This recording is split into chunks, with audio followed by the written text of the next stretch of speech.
مان جاؤں طالبان کے کہ طالبان نے کہا وہ ایران وہ خنزیر راستہ دے دے ہمیں، دیکھ لے کہ فلسطین میں کیا ہوتا ہے، لیکن ایران راستہ دینے کے لیے تیار نہیں ہے۔ حزب اللہ بھیجا ہے، وہ حزب اللہ نہیں ہے، حزب الشیطان۔ اخباروں میں آپ کو بتاتے ہیں کوئی حزب اللہ نہیں ہے، وہ حزب الشیطان ہے۔ ہمارے حکومت تھی ہماری، اس میں عراق کے اندر ہم لوگوں سے کس طرح سنیوں سے ذلیل کر کے، شام کے اندر یہ جو اسد ہے کون ہے، وہ بدبخت اس وقت سے لے کر کے یہی لوگ ہیں، یہ ہماری سنیوں کو مار مار کر کے صحابہ کے جو دشمن ہیں، صحابہ کے دشمن، اس میں شام کے اندر ہم اسی وقت سے پٹ رہے، فلسطین کے اندر بھی اب بھی یہودیوں میں مل گئے۔ میرا جب ایران کا دورہ تھا تو مجھے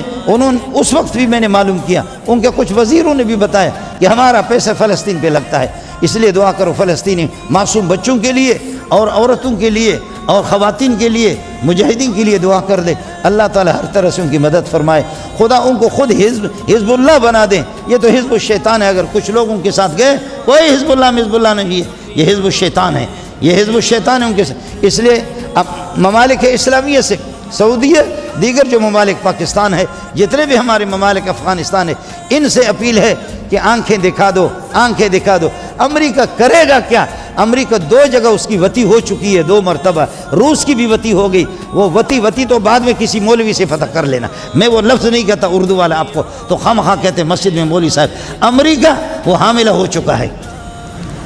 امریکہ جو ہے نا وہ اپنے آپ کو وتی کروا چکا ہے، وہ وتی کروا چکا ہے کہ چند طالبان کو کچھ بھی نہیں کر سکے۔ اس لیے حزب اللہ تو طالبان ہے،